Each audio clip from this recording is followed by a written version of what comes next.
Alright, so in the last video, the first video, we just introduced the idea of an English brain. What is it? And talked about the things that we're going to be doing in this course.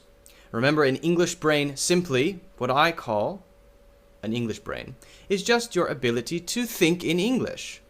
And I want to, in this lesson, just talk about a few things that you should remember and a few basic tips for this course and after this course for all of your English studies. Okay? A few things to, we could say, keep in mind. A few things to keep in mind. So let's go over a few things. The first thing to remember is that you're going to have to work hard. If you want to be fluent, if you want to be a great English speaker, you've got to work hard. You may be asking for or wanting a very fast little trick to become an awesome English speaker. Well, this depends on the student. Some students can improve really quickly. But generally, I can tell you, if you want to be good at something, you have to practice it. This is obvious. So I hope you don't think that at the end of this course you're going to magically be a fluent English speaker. Of course not. Probably. Okay? Now, I hope you can take the things from this course and then practice the ideas from it again and again until you do become a fluent English speaker. That's the idea. So I just hope that you keep in your mind that practice is the thing that gets you to fluency, not just learning. Right? Learning is the first step. Ah, I see. That's how I should do it. Now I'm going to take that idea and do it many, many, many times. So learning something is often not enough. You have to learn it and apply it. Do it. Practice it many times. Practice will get you to where you're going, but you have to practice in the right way. Now, some students say, well, yeah, I know I should maybe learn to think in English when I'm speaking, but that's not the only way. I can also do it another way. I can learn by or through my own language. Right? I'll think in my language and then speak in English, and then I will become fluent.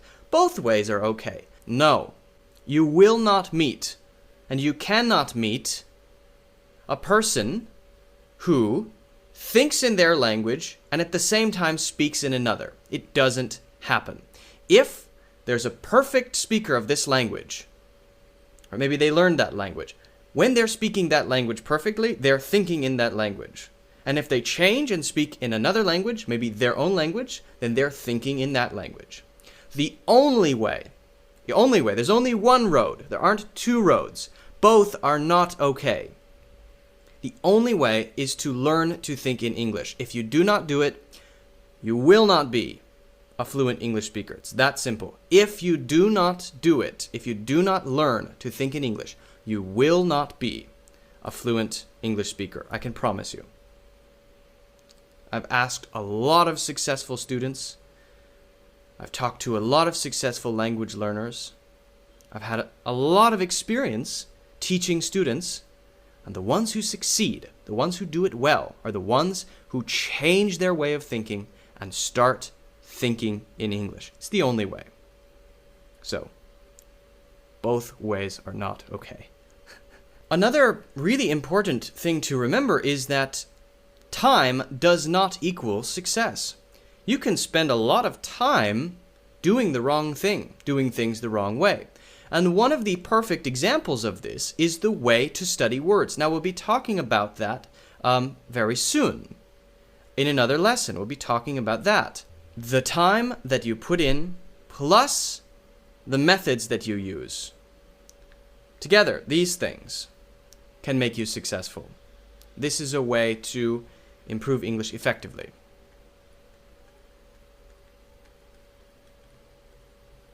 You can spend a lot of time learning words an incorrect way and not see much progress. I've met students in the past who studied for years, 2 years, studying every day, almost nothing, almost no progress. It happens. So, time is not the only thing. It's also about the way you do it. Time is important. You need time, but it's not the only thing. Now, you see 3 words here. Play, jump, swim. Why did I put these 3 words here? All right, well, it's simple. Don't think of English as this very, very hard thing, like science, where this is this, right? If you do this, you will get this. And this is the only way this can be. Don't think of it like this, because if you do that, you won't really challenge yourself to think creatively in English. So you have to be able to think creatively in English to be able to do well, to be able to improve. So play with the language. Play with it. Have fun with it. See if this and this works together, right? If you learn 2 things or you learn something new, try to see if you can make it work in this way, and then maybe ask, is this right? Ask someone who knows, is this the right way? Don't only follow what someone teaches you, right? Someone teaches you this is right. Well, that might be right, but something else might also be right. So when you learn something, play with it. And by playing with it, you explore more about that thing you learn. And this is a really great way to understand more about the language, how it works, and what you can do with it. Also, I have the word jump here. Jump means not to have any reservations.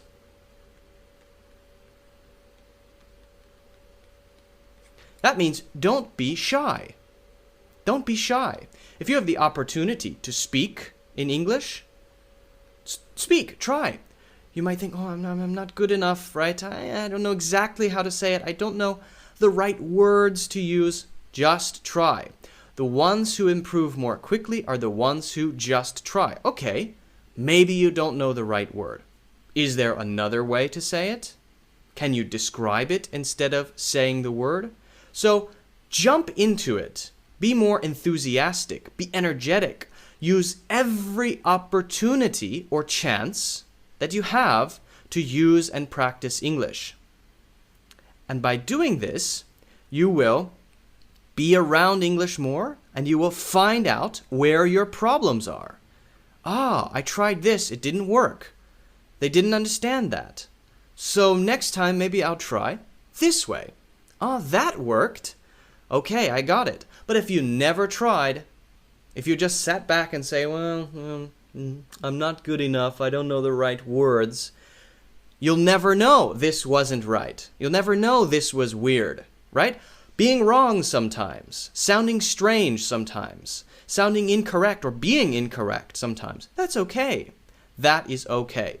By making mistakes, by jumping in and making mistakes, you will actually improve. So, don't be afraid, don't be shy, just try.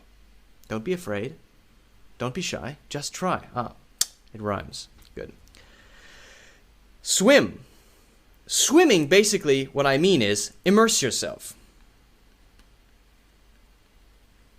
Immerse yourself means to surround yourself with the language. If you want to learn a language, how can you learn it just by looking at little pieces of the language, say English, from your own language?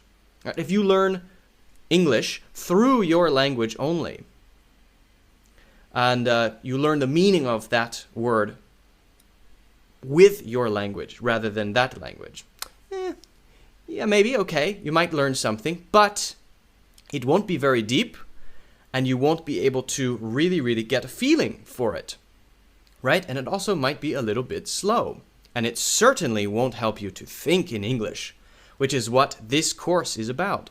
So, immerse yourself. Be around English as much as you can.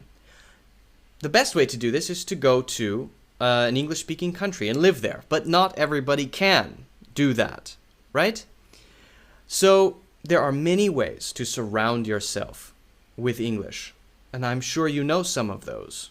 Movies, TV, radio, reading, right? Articles, literature, poetry, listening to a lot of different things.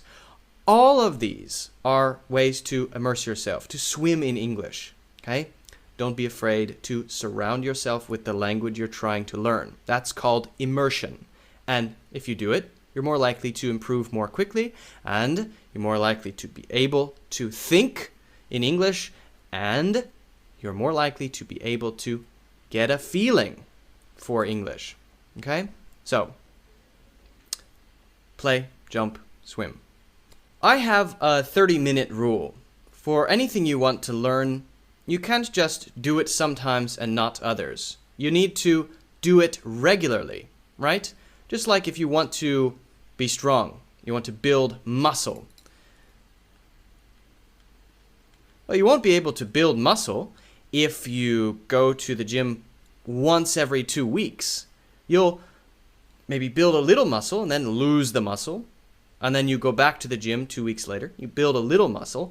You won't see much improvement. What's the same for English? So you need to make clear rules for yourself.